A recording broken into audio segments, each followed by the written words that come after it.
In this video, I'm going to be showing you how I prepare my pictures for retouching, because if you've watched these two videos, you will see that I've already touched this image a little bit. This is not the raw file, but the raw file is part of these images I'll be showing you, and I'll be preparing it for retouching. In this video, I will not be retouching this image. If you want to watch the one about retouching, you can click on the link in the description or in the top right corner of your screen. But if you want to see how I prepare the images before I start retouching, this is the video for you. Let us get started.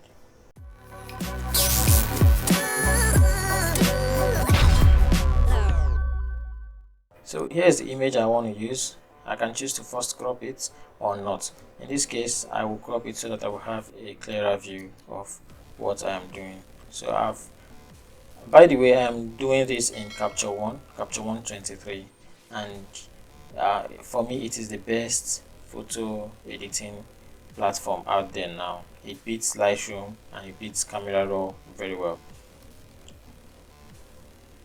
So with the crop selected, which is this tool here, I would right click and change the ratio to 4:5, and then I will move the box to where I want it and click on the enter key on your keyboard. Now we have this image, so I can zoom in and see the image clearly, and then it is time to start the work.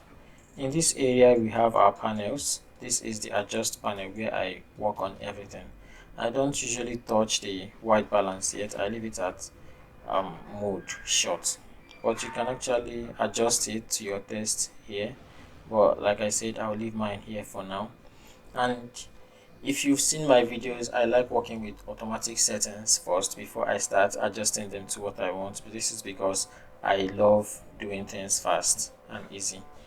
So first of all, I'll use the automatic adjust for auto exposure. I'll go do the same for high dynamic range. It has adjusted it slightly.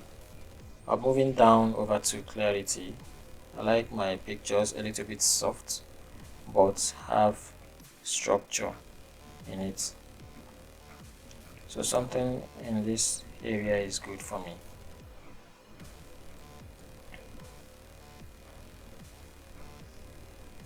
I'm adjusting the haze because it looks a little bit hazy, so that's what you do by adjusting the haze. And in Lightroom, what you just have is RGB, red, green and blue, but over here you have Luma, and Luma is perfect and much more better for me to adjust the highlights and the shadows. As you can see, we're already getting something good. And then levels, I'll push the black areas inward a little and push the white areas inward a little. This is just to increase the contrast. You don't need to do so much. And then in color editing, this is where we edit every individual color in this image. I would like my orange to be less saturated and darker. That is for her skin tone.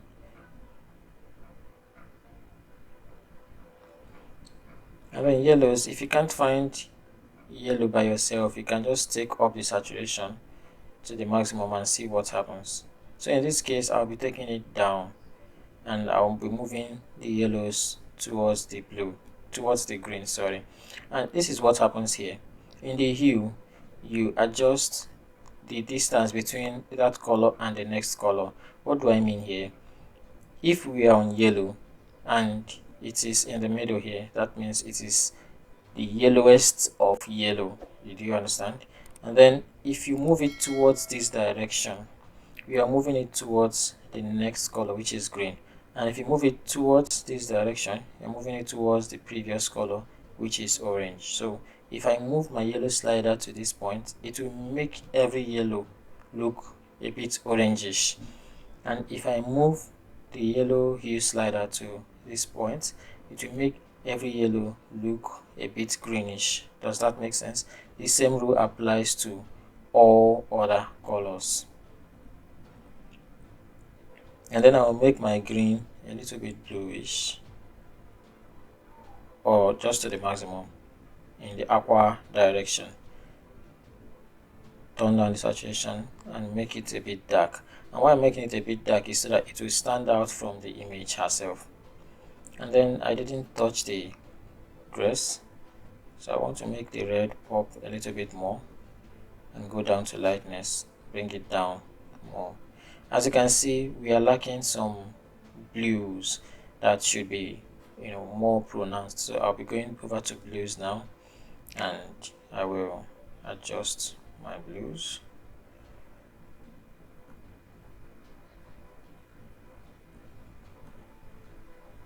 If you want your blues to show more, the best is to lighten it and increase the saturation. If you want it to show less, you brighten it by increasing the lightness and reducing the saturation. As you can see over here, there is a blue line or a blue mark over here. If I take the saturation up, it shows more. If I bring this down, it even shows better. And that's basically all. Everything here does not really matter for me. I think Capture One automatically captures the camera, your lens, and does the correction for you, so I don't touch anything here. I could also go to skin tone, but I wouldn't go into that in this video because I used to use it before, but then I found out that I didn't have any need for it.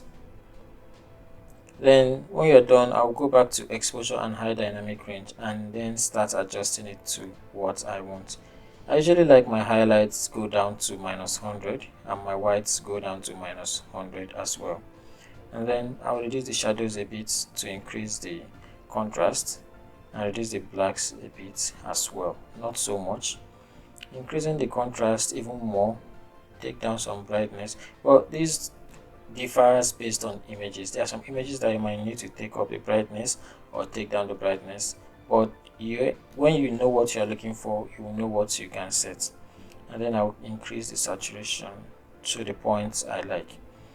If it looks too bright, you can take down the exposure, and if it looks too dark, you know what to do, you bring it up. So far this image is looking good for retouching, and then I can come here over to the white balance and see if I need to adjust it or not. If I try some things and it doesn't work, I'll take it back. So I'll be taking down the Kelvin towards the blue area, not so much, and tinting up or taking up the tints just a little, and here we are. So this is how I prepare my images for retouching. Remember, I have not removed blemishes, as you can see them over here. I have not removed all these unwanted objects in this image. That is what I do in retouching. And if you want to see how I retouch my images, click on this video over here right now and watch it, and I'll be seeing you in the next video. Thank you and goodbye. And hold on. I actually finished this recording and remembered I didn't teach you or show you guys how to export. It is very easy to export in Capture One 23. You go to this button over here and you click on export. It selects the image that you want to export, and you can select presets. JPEG full highest quality is what I select, and turn off this please. Then I already have my settings, so it will fall into edit and it's not going to have any suffixes. Edit is a subfolder. It can create it for you if you have not created it already, and if you've created it, it's just going to find that folder and show you, and then it's going to name it according to what you want. I already just left it at image name and quality 80. So in the summary, you click over here to find summary, and this is the summary of what this picture will be. It has estimated the file size for you, and it has shown you the format, the color profile, the scale, the size, the file name, and the recipe. Again, if you choose to start working on it in Photoshop immediately, you go over to this area and click on open with. Click on this drop down arrow and to show you different applications on your phone. That is how you export. When you are done, for now I don't want to open it anywhere. So when you are done, you click on export one image. If you have multiple exports, you do the same thing. They are all going to be lined up here, and you click on export. It will show you the progress. It's fast, and speed can vary depending on the strength of your computer or what it is carrying at that point. And when it is done, it is done. It should pop out something here showing you that it is done and give you the option to open the file area. I don't know why it's not showing that now. Oh, there it is, show in Explorer, and it will show you in Explorer. So it's going to find where I placed it. Let's look for edits, and there it is. It put the image there. So this is our image just before we even start retouching. As you can see, this image is already good enough and can be shared on social media, but as a perfectionist, you might want to still retouch it and make it even better.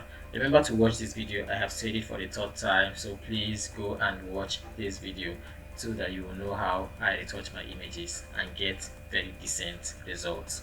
Goodbye for the last time, and see you next time.